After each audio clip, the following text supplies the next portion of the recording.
பெண்கள் பாதுகாப்பு குறித்து பாஜக பேசுறதுக்கு தகுதி இல்லைன்னு சொல்லுவாங்க. ஆனா தமிழ்நாட்டுல வந்து பெண்கள் பாதுகாப்பா இருக்காங்க ஒரு கேள்வி இருக்குல்ல. தமிழ்நாட்டுல கேட்டோம்னா பீகார பாருங்க, அடுத்த மாநிலத்தை பாருங்கிற அப்படி நான் பதில் இந்த வாட்டர் பவுட்ரியில நான் வந்து என்னைக்குமே நான் வந்து இறங்குறது கிடையாது. எல்லா அரசியல் கட்சிக்கும் எதை பற்றி வேணும்னாலும் கருத்து சொல்றது சுதந்திரம் இருக்கு. இவர்களுக்கு தகுதி கிடையாது, அவர்களுக்கு தகுதி கிடையாது என்ற வாதத்தை நான் ஏற்பதே கிடையாது. ஏன்னா பல தருணங்களில் நாங்கள் கருத்து சொல்லும் பொழுது உடனே காங்கிரஸுக்கு இந்த இந்த இந்த இந்த கருத்தை சொல்றதுக்கு யோகிதை கிடையாது அப்படின்லாம் பல தடவை விமர்சனம் வைப்பாங்க. அந்த மாதிரி நான் சொல்றதே கிடையாது. இந்த நிகழ்கால நிகழ்வுகளை பற்றி அந்தந்த எந்த அரசியல் கட்சியாக இருந்தாலும் எந்த அரசியல் கட்சியுடைய பிரமுகராக இருந்தாலும் தன்னுடைய கருத்தை சொல்லலாம். தமிழ்நாட்டை பொறுத்த வரைக்கும் அண்ணா பல்கலைக்கழகத்தில் நடந்த சம்பவம் என்பது நேற்றே நான் சொல்லிட்டேன், மிகவும் வருத்தம் அளிக்கிறது, வேதனை அளிக்கிறது. ஒரே ஒரு பெண்ணின் தந்தை என்ற முறையில நான் வந்து கவலைப்படுகிறேன். அந்த பெண்ணுக்கு நடந்த சம்பவம் மிகவும் துயரம் அளிக்கிறது. அந்த பெண்ணுக்கு சரியான மன உறுதி இருப்பதால் தான் அது வந்து வெளிப்படையாக வந்து ஒரு புகார் கூட கொடுக்க முடியுது. அந்த குடும்பம் படுற வேதனையை நானும் படுகிறேன் என்ற என் வருத்தத்தை முதல்ல தெரிவித்துக் கொள்கிறேன். இதற்கு இப்பொழுது வந்து நீதிமன்றம் வந்து ஒரு சிறப்பு காவல் படையை அமைச்சிருக்கிறாங்க. 3 அதிகாரிகள், பெண் அதிகாரிகளை வைத்து அமைச்சிருக்கிறாங்க. அவங்க அறிக்கை வரட்டும். இன்வெஸ்டிகேஷன் நடக்குது. ஒருத்தரை கைது செய்திருக்கிறாங்க. இது வந்து இந்த ஒவ்வொரு இந்த மாதிரி சம்பவம் நடக்கும்பொழுது தண்டனை தான் அரசாங்கம் வாங்கி கொடுக்க முடியும். இன்னும் கொஞ்சம் இந்த மாதிரி பொது இடங்களில் இன்னும் கொஞ்சம் செக்யூரிட்டியை இம்ப்ரூவ் பண்ணலாம். இந்த மாதிரி ஒரு யூனிவர்சிட்டி கேம்பஸ்க்குள்ள யார் வேணாலும் வந்துட்டு போகிற அளவுக்கு ஃப்ரீயாக இருக்காமல் அங்கே வந்து ஐடி கார்டு வச்சுட்டு வர மாதிரி அந்த மாதிரி ஸ்ட்ரென்தன் பண்ணலாம். ஆனால் சமுதாய விழிப்புணர்வும் வர வேண்டும். பெண்களை வந்து ஒரு எந்த கோணத்தில் ஆண்கள் பார்க்கிறார்கள் என்பதில் வந்து சில குளறுபாடு இருக்கிறது. அதற்கு குடும்பத்தில் வளர்ப்பிலிருந்தே ஆண்களுக்கு பெண்கள் நமக்கு சமம், அவர்களை வந்து ஒரு அடையும் பொருளாக மட்டும் பார்க்காமல் அவர்களையும் ஒரு சம உறுப்பினர்களாக பார்க்க வேண்டும் என்ற உணர்வோடு இந்த சமுதாயம் ஆண் பிள்ளைகளை வளர்க்க வேண்டும். அரசுக்கு பொறுப்பு இல்லைன்னா இதை வந்து ஒரு சிஸ்டமிக் ஃபெயிலியர் சொல்ல முடியாது. அந்த இடத்துல அந்த கேம்பஸ்ல ஒரு இன்னும் செக்யூரிட்டி இம்ப்ரூவ் பண்ணியிருக்கலாம். ஏன்னா அது வந்து கவர்மெண்ட் யூனிவர்சிட்டி தான், அது கவர்மெண்ட் கட்டுப்பாட்டில் இருக்க யூனிவர்சிட்டி. டெஃபினட்டாக அது வந்து இம்ப்ரூவ் பண்ணியிருக்கலாம். ஆக்சஸ் ஈஸி ஆக்சஸ், யார் வேணாலும் உள்ள கேம்பஸ்க்குள்ள போயிட்டு வரதுக்கு முன்னாடி இருக்க முடியாது, இதை பண்ணியிருக்கலாம்.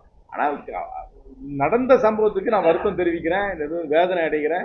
அவங்க சுறுசுறுப்பாக இன்வெஸ்டிகேஷன் பண்ணி ஒருத்தர் அக்யூஸ்டன் ஒருத்தரை கூட இப்போ வந்து அரெஸ்ட் பண்ணியிருக்கிறாங்க. அதனால எல்லா சம்பவத்தையும் அரசாங்கம் தடுக்க முடியுமா, காவல்துறை தடுக்க முடியுமான்னு கேட்டால் தடுக்கிறது சிரமம். ஏன்னா இது வந்து இண்டிவிஜுவல்ஸ் வந்து பண்ற விஷயத்தை வந்து அவங்களால வந்து எப்படி தடுக்க முடியும்? அந்த அளவுக்கு எந்த ஒரு சமுதாயத்திலையும் பண்ண முடியாது. இப்போ அமெரிக்காவில் நீங்க பாத்தீங்கன்னா நேற்று கூட ஒரு புது நியூ இயர் ஈவ் ஒருத்தர் வந்து ஒரு வண்டி எடுத்துட்டு போய் 10 பேரை மோதிட்டார். அது தடுக்க முடியுமான்னு கேட்டுக்கலாம். ஒரு அளவுக்கு தான் எல்லாம் அரசாங்கம் பண்ண முடியும். சமுதாயம் விழிப்போடு இருக்க வேண்டும். இதுக்கு வந்து இன்னும் கொஞ்சம் அந்த மாதிரி பொது இடங்களிலே பாதுகாப்பை இன்னும் வந்து உறுதிப்படுத்துவதற்கு அரசாங்கம் காவல்துறை முயற்சி எடுக்க வேண்டும் என்று கேட்டுக்கொள்கிறேன்.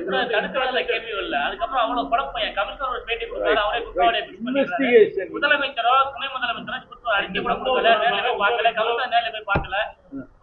குற்றச்சாட்டு வந்து அரசு மேல வருது இல்ல நடந்ததுக்கு அப்புறம் இன்வெஸ்டிகேஷன் சரியா போகுதா இல்லையான்றதுக்கு ஒரு பெட்டிஷன் கோர்ட்ல போட்டிருக்காங்க. இப்போ கோர்ட் மானிட்டர்ட் ஒரு இன்வெஸ்டிகேட்டிவ் கமிட்டியை அப்பாயிண்ட் பண்ணியிருக்கிறாங்க. 3 காவல்துறை அதிகாரிகள், உயர் காவல்துறை அதிகாரிகள், பெண்களை நியமித்திருக்கிறாங்க. அவருடைய அறிக்கை வரட்டும். இதை இன்னும் கொஞ்சம் பெட்டரா ஹேண்டில் பண்ணிருக்கலாமா? டெஃபினட்டா பெட்டரா ஹேண்டில் பண்ணிருக்கலாம்.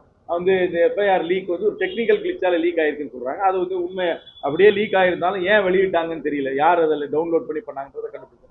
இரண்டாவது வந்து ஒரு குற்றவாளியாக வந்து ஒரு குற்றவாளி சொல்லி ஒருத்தரை வந்து அவரை வந்து அரெஸ்ட் பண்ணியிருக்காங்க. அவருக்கு வந்து ஒரு பேக்ரவுண்ட் இருந்திருக்கு. இந்த பேக்ரவுண்ட் இருந்த ஆள் இவ்வளவு ஃப்ரீயா எப்படி இந்த ஒரு நம்மள லீகல் சிஸ்டத்துல வெளியே வந்தாருன்னு தெரியல. அது இந்த அரசாங்கத்துக்கு மட்டும் பொறுப்பு இல்லை, முன்னாடி இருந்த அரசாங்கத்துக்கு பொறுப்பு. அதனால ஒரு சிஸ்டமிக் ஃபெயிலியர்ன்றதை நான் ஏத்துக்கிறேன். இன்னும் டைட்டன் பண்ணி தான் ஆகணும். காவல்துறை இதை வந்து டைட்டன் பண்ணி தான் ஆகணும். அரசாங்கம் இதற்காக கவனம் செலுத்தி தான் ஆகணும். இப்ப இருக்கிற சூழ்நிலை எல்லா சம்பவத்துக்குமே மெயினா போகுது. வந்துட்டு வெறும் 40 சிசிடிவிக்கு மேல கேம்பஸ்ல வந்து ஒர்க் பண்ணல அப்படிங்கிற மாதிரி தகவல் சொல்றாங்க. அது நம்ம எப்படி பார்க்கலாம்?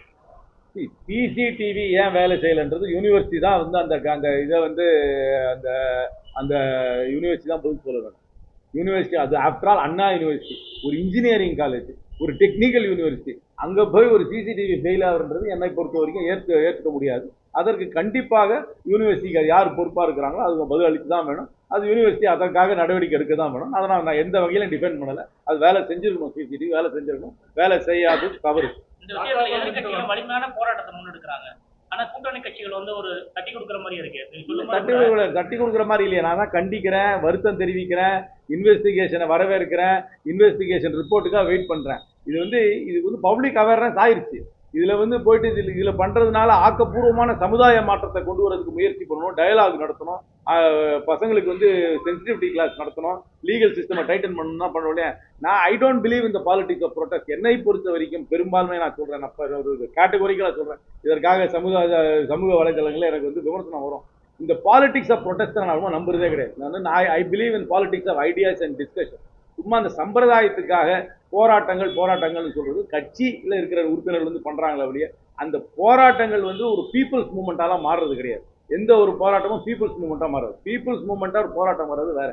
அதனால இந்த அரசியல் கட்சிகள் அவங்களுக்கு போராடுறதுக்கு உரிமை இருக்கு, அவங்களை தடை செய்யக்கூடாது. துண்டு பிரசுரம் கொடுக்கறதுக்கு அவங்களுக்கு உரிமை இருக்கிறது. என்னை பொறுத்த வரைக்கும் துண்டு பிரசுரம் கொடுக்குறவங்களை தடுக்கக்கூடாது. போராட்டம் நடத்துறவங்களுக்கு அவர்களுக்கு என்று ஸ்பேஸ் கொடுக்கணும். ஏன்னா நான் ஒரு எதிர்கட்சியின் உறுப்பினர், மத்தியில் எனக்கு தெரியும், எங்களுக்கு பார்லிமெண்ட்லேயே பேச இடம் விடுறது. என்னை பொறுத்த வரைக்கும் எதிர்கட்சிக்கு போராடுவதற்கு, அவர்கள் பிரச்சாரம் செய்வதற்கு கண்டிப்பாக இடம் ஒதுக்கி தர வேண்டும். நம்ம இந்த நாடாளுமன்றத்துல அம்பேத்கர் தெளிவா எல்லாம் ஆனா அந்த போல அவருக்கு பேசுனது பாதிதான் முடிச்சிருக்காங்க, முழுமையா வெளியிடல. முழுமையா வெளியிட புரிஞ்சிருக்கோம், அதை கட் பண்ணி தான் பண்ணிருக்காங்க, இல்லையே யாரும் கட்லாம் பண்ணல. ராஜ்யசபா டிவில அவங்க ரெக்கார்ட் பண்ணிருப்பாங்க, சன்சார் டிவில. முழுமையா போட சொல்லுங்க, யார் வேண்டான்றான். இது அவர் உள் மனசுல அவர்கள் சமுதாய ரீதியாக அவர்களுடைய சமுதாய பார்வை வெளிப்படுகிறது. அவர்கள் என்னென்ன சொல்றாங்க, RSS உடைய சித்தாந்தம் என்ன, மனுஸ்மிருதி இந்திய அரசியல் சாசனத்துக்கு முன்னாடி வந்த நூல், அதுபடிதான் நம்ம சமுதாயம் இருக்கணும். அதனால ஒரு தாழ்த்தப்பட்டவரை பேரை சொன்னால் அது தீட்டு, நமக்கு மோட்சம் கிடைக்காது என்ற அவர்கள் உணர்வு அது வெளியே வந்திருக்கு அவருடைய பேச்சு. இதுல எனக்கு எந்த சந்தேகமும் கிடையாது. அவர் ஏதாவது கிளாரிபிகேஷன் கொடுக்கணும்னா சொன்ன ஒரு கிளாரிபிகேஷன் கொடுக்கட்டும். அவருக்கு அதுக்கு முன்னாடி வேற ஏதாவது வீடியோ இருந்தால் அவங்க போட்டு வளர்க்கட்டும். எனக்கு புரிஞ்சது இவ்வளவுதான். அவர்கள் உள் மனசுல இருக்கும் சித்தாந்தம் இதுதான். தாழ்த்தப்பட்டவர்கள் பேரை சொன்னால் தீட்டு, உங்களுக்கு மோட்சம் கிடைக்காது, மனுஸ்மிருதியை பின்பற்றி இருக்க வேண்டிய சமுதாயம் இந்திய அரசியல் சாசனம் என்பது இப்பொழுது ஒரு 75 ஆண்டுகளுக்கு முன்பாக உருவாக்கப்பட்ட, அதுவும் குறிப்பாக அயர்லாந்து அரசியல் சாசனம், இங்கிலாந்துடைய எழுதப்படாத அரசியல் சாசனம், அமெரிக்காவோட அரசியல் சாசனத்தை பின்பற்றி எழுதப்பட்ட நூலை நாம் பின்பற்ற வேண்டாம் என்ற சித்தாந்தத்தை அவர் வெளிப்படுத்துகிறார். ஒரு பை எலெக்ஷன் வரும்பொழுது கூட்டணி கட்சிகள் உட்கார்ந்து பேசி எந்த கூட்டணி கட்சி நிக்கணும், யார் வேட்பாளர் பேசி முடிவெடுப்போம். அது அத்தகைய ஏதாவது ஒரு என்ன ஸ்ட்ராட்டஜிக்கா பொலிட்டிக்கலா எது கரெக்டோ அந்த முடிவை கூட்டணி கட்சியின் தலைமை கண்டிப்பாக எடுக்கும். உரிமையே இதுல கிவ் அண்ட் டேக் தான். ஒரு கோலிஷன்னாவே கிவ் அண்ட் டேக் தான். ஒரு கிவ் அண்ட் டேக் தான். இன்னும் 1 year தான் இருக்கு எலெக்ஷனுக்கு. எந்த பார்ட்டி அங்க நின்னாக்க எஃபெக்டிவா இந்த எலெக்ஷன்ல நம்மளுடைய கூட்டணியுடைய பலத்தை காமிக்க முடியும் என்று நம்ம நினைக்கிறோமோ அந்த கட்சி நிக்கட்டும். அந்த கட்சி எங்களுடைய குறிக்கோள் எங்களுடைய இந்தியா கூட்டணி அந்த இடைத்தேர்தல் அறிவிக்கப்படும் பொழுது அந்த இடைத்தேர்தலில் எங்கள் இந்தியா கூட்டணி வெற்றி பெறும். கடந்த மாதம் கூட அம்பேத்கர் பிரச்சனை சொல்லி ஒரு மத்திய சரி மாநில போயிட்டே இருக்கு. சின்ன சின்ன கட்சிகள் அந்த கட்சியை ஒரு ரெண்டாக்குறது மாதிரி இப்ப பாமகவில் ஒரு பிரச்சனை போகுது. இது எப்படி பாக்குறீங்க? இந்த பாமக பிரச்சனை குடும்பம் கட்சி ரெண்டுக்குமே வேறுபாடு இல்லாமல் இருப்பதால் வருகின்ற பிரச்சனை. அது ஒன்றும் ஒரு பெரிய பொலிட்டிக்கல் பிரச்சனை எங்களுக்கெல்லாம் அது சம்பந்தமே கிடையாது. அது ஒரு ஃபேமிலி ப்ராப்ளம் / பொலிட்டிக்கல் ப்ராப்ளம், ரெண்டுமே ஒன்று தான் அங்கே. அதனால அதில் பற்றி எங்களுக்கு ஒரு கமெண்ட் ஒன்றும் கிடையாது. பொங்கல் பண்டிகையில் பொங்கல்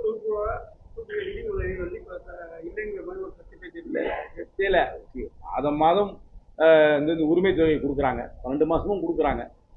அடிஷ்னலாக ஒரு அமௌண்ட்டு இந்த மாதம் கொடுக்க வேண்டாம்னு அரசாங்கம் முடிவெடுத்திருந்தா அதை நான் தவறு நான் சொல்ல மாட்டேன். ஏன்னா மாதம் கொடுக்குறாங்க, அந்த உரிமை தொகை இந்த மாதமும் வரும்ல. அதிலேயே இப்போ அதிமுக ஆட்சியில் இருக்கும்போது 5000 இருக்காங்க. ஒரு கவர்மெண்ட்டும் அன்னைக்கு இருக்கிற ஃபைனான்சியல் பொசிஷனை பேஸ் பண்ணி தான் அவங்களால கொடுக்க முடியும். நீங்க மாதம் உரிமை தொகை கொடுக்குறாங்க, அப்புறம் கல்விக்காக இப்போ கொடுக்குறாங்க, கல்லூரிக்கு போகிற பெண்களுக்காக கொடுக்குறாங்க, அப்புறம் மாணவர்களுக்கும் கொடுக்க ஆரம்பிச்சிருக்காங்க.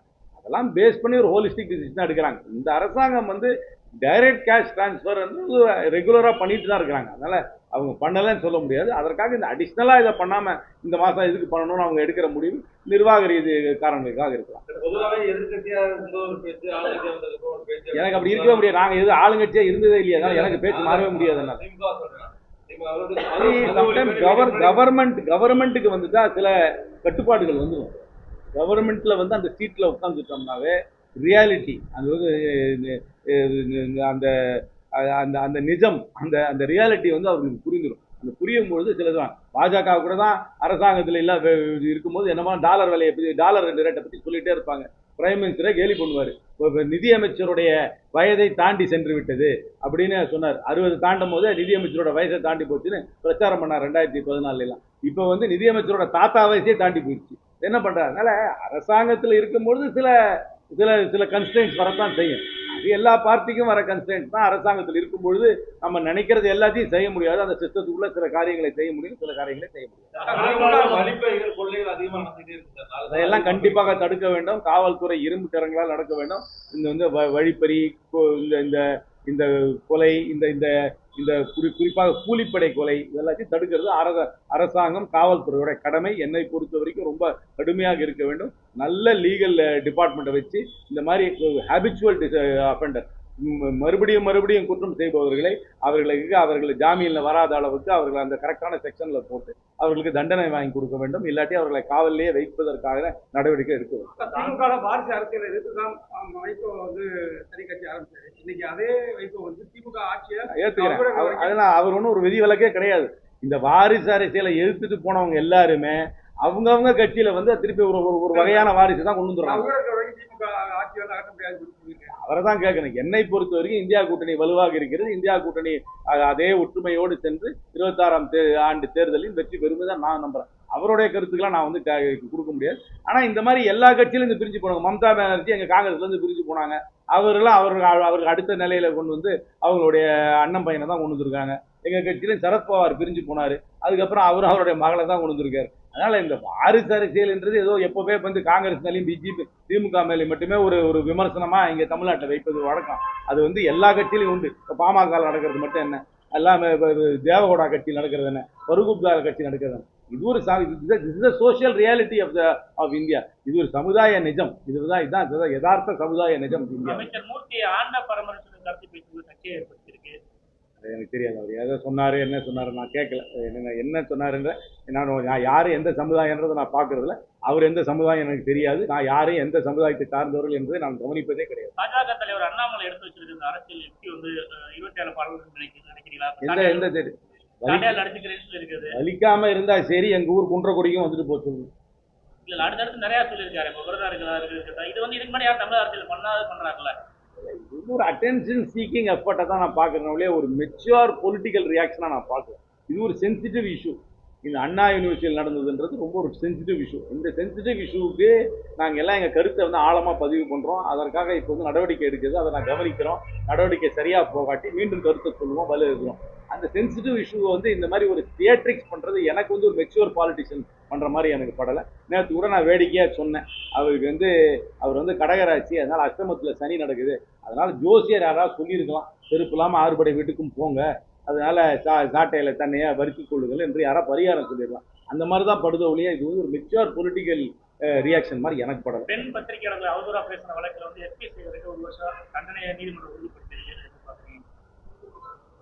தெரியல அவர் என்ன பேசினாரு எனக்கு ஞாபகம் இல்லை. அவர் பேசியிருக்கிறது சிறைக்கு செல்லக்கூடிய அளவுக்கு ஒரு குற்றமான எனக்கு தெரியல. நீதிமன்றத்தோட தீர்ப்பை நான் படித்து தான் நான் கருத்து சொல்லணும். அதுக்கு அவருக்கு சட்ட ரீதியாக ஏதாவது இருந்தாக்கா அது வந்து அவர் வந்து அப்பீல் பண்ணலாம், இல்லைன்னா அது வந்து அனுஷ்டாகணும். ஆனால் எப்பவுமே பொது வெளியில் பேசும்பொழுது என்னை பொறுத்த வரைக்கும் நாகரிகம் காக்க வேண்டும் என்பதுதான் என்னுடைய கருத்து. நடிகர் விஜய் வந்து தமிழக விஜய் வந்து இந்த ஃபோட்டோ பார்த்தேன். எனக்கு எந்த ஆடியோவும் வரல. அந்த கொடுத்த பெட்டிஷனோட கண்டென்ட்ஸ் எனக்கு தெரியாது. அதை பற்றி யாரும் பிரீஃப் பண்ணல. ஃபோட்டோ பார்த்தேன்.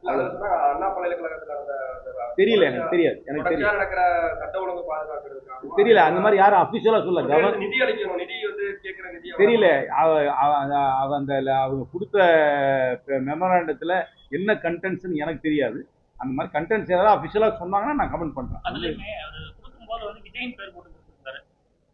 திரும்ப ஆளுநர் ஆஃபீஸில் வந்து கடிதத்தில் ஜோசப் விஜயன் போட்டு பதிவு பண்ணி கொடுத்துருக்காங்க. இல்லை, நார்மலாக அந்த மாதிரி அப்பாயின்மெண்ட் கேட்கும்போது ஆதார் கார்டை கொடுத்து அப்பாயின்மெண்ட் வாங்கியிருக்கலாம். அந்த ஆதார் கார்டில் என்ன பேர் இருக்கோ அதை வந்து கவர்னர் பயன்படுத்தி ஜோசப்ங்கிற பேர் பதிவு பண்ண அவசியம் தெரியல. அதாவது இந்த கேள்வியை வந்து நீங்கள் கேட்குங்க. நார்மலாக இந்த மாதிரி இந்த ப்ரோட்டோகால் ஆஃபீஸ்க்கெலாம் போகும்போது ஐடி கார்டு காமிக்கணும். நான் ராஷ்டிரபதி பவனுக்கு நான் செல்லும்பொழுதாக இருந்தாலும் சரி, இந்த அமைச்சகத்துக்கு செல்லவும் எங்களோட ஐடி கார்டை காமிக்கணும். ஐடி கார்டில் என்ன இருக்க பேரோ அதை தான் அவங்க ரெஜிஸ்டர் பண்ணியிருப்பாங்க. அதை பேஸ் பண்ணி அவங்க ஏதாவது சொல்லிடலாம். ஆனா இந்த விளக்கத்தை நீங்க வந்து கேட்க வேண்டியது ஆளுநர் தான். சட்டமன்ற தேர்தலுக்கு தயாராக இருக்கிற நிலையில ரஜினிகாந்த் வந்து சீமான் சந்திச்சிருக்காரு, இப்ப நேற்று ஓகே சந்திச்சிருக்காரு. எதுவும் அடுத்த தேர்தலில் வாய்ப்பே இல்லாதவர்கள் எல்லாம் சந்தித்து கொண்டு வருகிறார். எஃப்ஐஆர் லீக் பல்வேறு சந்தேகங்கள் எஃப்ஐஆர் லீக் பல்வேறு சந்தேகங்கள் எழுப்பியிருக்காங்க. அதை யார் அந்த சாருங்கிறத ஏடிஎம்கே பேர் பண்ணிட்டு இருக்காங்க. அது வந்து ஒருத்தர் வந்து பேசுறதாகவும் அந்த ஒரு சார் வந்து பேசுறதா சொல்லியிருக்கதா சொல்றாங்க. கமிஷனர் இதுல அட்வான்ஸாவே வந்து ஒரு அக்யூஸ் தான் பண்றாரு. இப்போ வந்து கமிஷனர் சொன்னதெல்லாம் தாண்டி இன்னொரு டீமுக்கு போயிருச்சு இன்வெஸ்டிகேஷன். அந்த டீம் தான் இப்போ இன்வெஸ்டிகேட்டிவ் ரிப்போர்ட் கொடுக்கணும். 3 ஆஃபீஸர் போட்டிருக்காங்க, 3 பெண் அதிகாரிகளை போட்டிருக்காங்க, ஐபிஎஸ் அதிகாரிகளை போட்டு அவங்க தான் கொடுக்கணும். அவங்களுக்கு கால் ரெக்கார்டை பார்க்கலாம், லொக்கேஷன் ரெக்கார்டை பார்க்கலாம், அவங்க என்ன அறிக்கை கொடுக்குறாங்க, அந்த மாதிரி பேசுனாங்களா, அந்த மாதிரி அந்த ஃபோனில் இருந்து அந்த டவர்லேருந்து பேசுனாங்களா என்பதெல்லாம் அவங்க வந்து இப்போ விசாரித்து நிச்சயமாக நீதிமன்றத்துக்கு கொடுப்பாருங்க, கொடுக்க வேண்டும் என்று தான் நான் கேட்டுக்கிறேன். ஃபர்ஸ்டே வந்து அவர் அரசு சந்தேகத்தின் பேர் அரசு பண்ணி கொண்டு போறாங்க. மறுபடியும் யாரோ ஒரு பிரஷர் வந்து அவங்க ரிலீஸ் பண்றாங்க. எனக்கு தெரியாது அவங்களுக்கு வந்து அவங்க என்ன காரணத்துக்கு முதல்ல விசாரிச்சாங்க, விசாரிச்சதுக்கு அப்புறம் அரெஸ்ட் பண்றாங்க. விசாரணைக்கும் அரசுக்கும் கேப் இருந்திருக்கலாம். அவங்க வந்து எவிடன்ஸ் வந்து அப்பதான் வந்து வந்திருக்கலாம். அதெல்லாம் அவங்க தான் எக்ஸ்பிளைன் பண்ணணும். என்ன காரணத்துக்காக முதல்ல விசாரிச்சு உடனே அரெஸ்ட் பண்ணாம ஒரு ஹவர்ஸ் அடுத்த நாள் காலையில் அரெஸ்ட் பண்ணியிருக்காங்க. மேபி கொராபரேட்டிவ் எவிடன்ஸ்க்காக வெயிட் பண்ணியிருக்கோம். அது எனக்கு தெரியாது. அது இன்வெஸ்டிகேஷன் ஆஃபீஸர் தான் சொல்றேன். எனக்கு தெளிவாக சொல்றேன். எனக்கு ஒன்றும் ஐபியிலேருந்து எனக்கு ஒன்றும் ப்ரீஃபிங்லாம் கிடையாது. நான் பத்திரிகையில் வர செய்தி வச்சு தான் நானும் கருத்து சொல்றேன். நீங்களும் பத்திரிகையில் வர செய்தி வச்சு தான் ஏசியங்களை வச்சு தான் கருத்து சொல்றீங்க. எங்களுக்கு யாருக்குமே வந்து வேற ஒன்றும் ஒரு இன்சைட் இன்ஃபர்மேஷனோ ஒரு அஃபிஷியல் இன்ஃபர்மேஷனோ கிடையாது. அதனால எனக்கு எந்த ஒரு பிரீஃபும் கிடையாது. நான் சொல்ற கருத்து அத்தனையுமே பத்திரிகையில நீங்கள் படிக்கிற செய்தியை தான் நானும் படித்து கருத்து சொல்றேன். எல்லா கட்சிக்கும் என்னை பொறுத்த வரைக்கும் ஒரு நியாயமான கோரிக்கை தான். ஏன்னா தேர்தலுக்கு முன்னாடி கூட்டணி வச்சாலும் தேர்தலுக்கு பின்னர் எங்களுக்கும் அதுல வந்து அரசாங்கத்துல தேர்தலில் நம்ம கூட்டணி வெற்றி பெற்றோம் அங்கம் வைக்க வேண்டும். ஆந்திர பிரதேசத்துல அப்படிதான் ஆயிருக்கு. சந்திரபாபு நாயுடு கூட்டணி வைத்தார், ஜனசேனாவோடும் பிஜேபியோடும் கூட்டணி வைத்தார். ஆனா கரிபெரும்பான்மை வந்த பின்னரும் அவர் ஜனசேனாவையும் பிஜேபியும் கூட்டணி மந்திரி சபையில சேர்த்துக் கொண்டார். அதனால போன அரசாங்கத்துல வந்து பிஜேபிக்கு தனி பெரும்பான்மை இருந்தது. போன பார்லிமெண்ட் 2019 அப்போ கூட அவங்க கூட்டணி கட்சியான இந்த சின்ன கட்சி ஜனதாதள், அந்த நிதிஷ்குமார் கட்சி, அந்த அப்னா தள் போன்ற அகாலி தள் போல கட்சிகளை மந்திரி சபையில சேர்த்துட்டாங்க. அதனால பெரும்பான்மை வந்ததாலேயே கூட்டணி கட்சிகளை மந்திரி சபையில சேர்க்கக்கூடாது என்பதுல ஒரு எந்த நியதியும் கிடையாது. எல்லா கட்சிகளுக்கும் ஒரு ஒரு இந்த டைம்ல நமக்கும் ஒரு கவர்மெண்ட்ல பார்ட்டிசிபேட் பண்ண வேண்டும் என்று ஒரு நியாயமான கோரிக்கை இருக்கு. அந்த கோரிக்கை காங்கிரஸ் கட்சிக்கும் இருக்கு. இன்னும் 15 மாசம் இருக்குங்க எலெக்ஷனுக்கு. 15 மாசம் இருக்குங்க எலெக்ஷனுக்கு. 15 மாசத்துக்கு முன்னாடி கூட்டணி கட்சி அப்ப யார் புதுசா யாரா வரவு இருக்கா, அதுக்கப்புறம் யார் என்ன சீட்டு நிக்கிறா எல்லாம் பேசி அப்புறம் முடிவு, அப்புறம் கவர்மெண்ட் ஃபார்மேஷன் நிறைய இருக்கு. ஏன் நீங்க கவலைப்படுறீங்க? தமிழ்நாடே கொந்தளிக்குது. மறுபடியும் தொடர்ந்து அந்த அப்பட்டர் வந்து தொடர்ந்து வந்துட்டாரு. அதாவது அரசாங்கம் ஏன் வந்து என்ன அறிக்கை கொடுக்கலன்றது அரசாங்கத்தோட தான் முதலமைச்சரோட தான் கேட்கணும். என்னை பொறுத்த வரைக்கும் இப்ப வந்து ஒரு கோர்ட் மாதிரி இன்வெஸ்டிகேஷன் நடக்குது. அந்த ரிப்போர்ட்டுக்காக வெயிட் பண்ணணும். அந்த ரிப்போர்ட் வர்றதுக்கு முன்னாடியே நம்ம வந்து ப்ரீ சப்போஸ் பண்ணி கமெண்ட் பண்றதுல என்னை பொறுத்த வரைக்கும் எந்த ப்ரோஜனமும் கிடையாது. இன்வெஸ்டிகேஷன் கோர்ட் மானிட்டர் ஆயிடுச்சு. அதை லெட்டஸ்ட் வெயிட் பண்ணும். இதே கூட்டணி 27 நீடிக்கும் நினைக்கிறீங்களா? இந்த கூட்டணியில புது கட்சிகள் வருவதற்கும் வாய்ப்பு இருக்கு. இந்தியா கூட்டணிக்கு இன்னும் புது கட்சிகள் வருவதற்கும் வாய்ப்பு இருக்கு. அதிமுக தலைமையில் பலமான கூட்டணி தெரியலையே. அதிமுகவுக்கு முதல்ல பலம் சேரட்டும், சொந்த பலம் வரட்டும், அதுக்கப்புறம் பலம் சேர்க்கட்டும். எடப்பாடி பேசும்போது 25ஆம் ஆண்டு ஒரு பொற்காலம் மாதிரி வார்த்தை தெரியல. அவங்க எல்லாருமே எல்லா அரசியல் கட்சியும் ஒரு நம்பிக்கையோட தான் தேர்தலை போய் சந்திப்பாங்க. எந்த கட்சியுமே நம்பிக்கை இல்லாம போக மாட்டாங்க. நேற்று ஆரம்பிச்ச கட்சி கூட ஒரு நம்பிக்கையோட தான் போவாங்க. அந்த நம்பிக்கையோட எல்லாரும் போட்டோம். கடைசியில தீர்ப்பு கொடுக்கறது மக்கள். என்ன மாதிரி தாக்கத்தை கொடுப்பான்னு நினைக்கிறீங்க? அவர் என்ன நிலையில இருக்காரு எனக்கு தெரியல. கட்சி ஆரம்பிச்சிருக்காரு. ஒரு இஷ்யூலையும் அவருடைய ஸ்டாண்ட் என்னன்னு எனக்கு தெரியாது. இப்போ வந்து 1 நேஷன் 1 எலெக்ஷன் இருக்கு. அதுல அவங்க கட்சியோட நிலைப்பாடு என்ன? அவங்க வந்து கவர்னர் போஸ்ட்டை பத்தி ஒரு அறிக்கையில சொல்லியிருக்கிறாங்க. ஆனா அதே கவர்னரிடம் போய் முறையிடுகிறாங்க. என்ன முறையிட்டாங்கன்னு என்னன்னு தெரியாது. அந்த டீட்டெயில் கூட தெரியாது. எந்த விஷயத்திலையும் அவருடைய பொசிஷன் எனக்கு தெரியல. அவங்க வந்து ஜிஎஸ்டியை பத்தி அவங்களுடைய பொசிஷன் என்ன எனக்கு தெரியல. அவங்க வந்து இந்த வக்ஃப் பில்லை பத்தி அவங்களுடைய பொசிஷன் என்ன எனக்கு தெரியல. அவங்களுடைய வந்து காவிரி பிரச்சனையை பத்தி அவங்களுடைய பொசிஷன் என்ன எனக்கு தெரியாது.